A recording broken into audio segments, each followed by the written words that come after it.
The pandemic is amplifying the suffering of isolated populations like those in the Amazon. Jesuit organizations such as the Amazonian Itinerant Team are worried about the virus's progress among indigenous populations. They see an urgent need for governments to implement clear, effective measures to prevent its further spread. That's why they've made 3 key moves. One is asking the international community for resources. The second is developing an ethical and prophetic dimension. The third is political advocacy.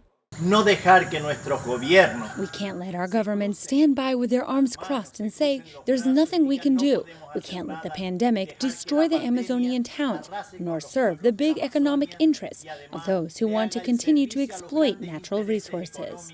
The goal of the ethical dimension is to prevent corruption and individual interests from feeding off this part of the planet.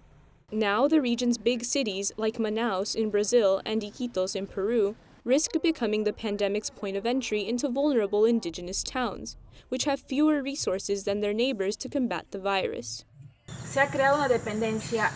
We've created an economic health and structural dependence on the big cities.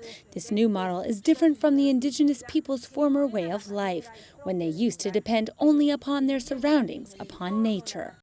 Another problem is that thousands of indigenous people are being forced to return to their communities due to a lack of income.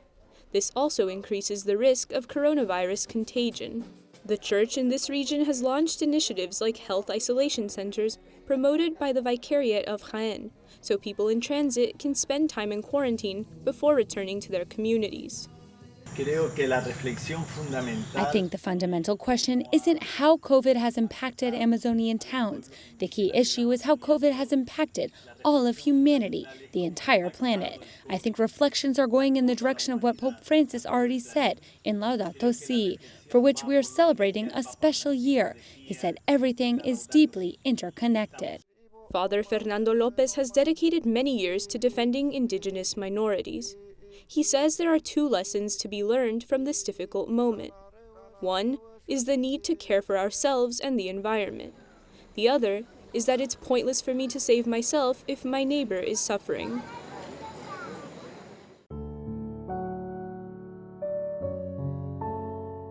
These are perhaps the first photographs that remain from a saint.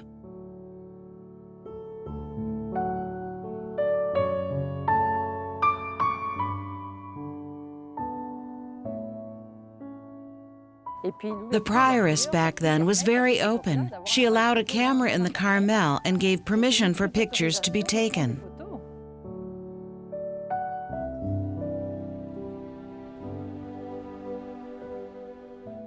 Now a camera returns to the Carmel of Lisieux to show the unknown places in the brief life of Thérèse of Lisieux.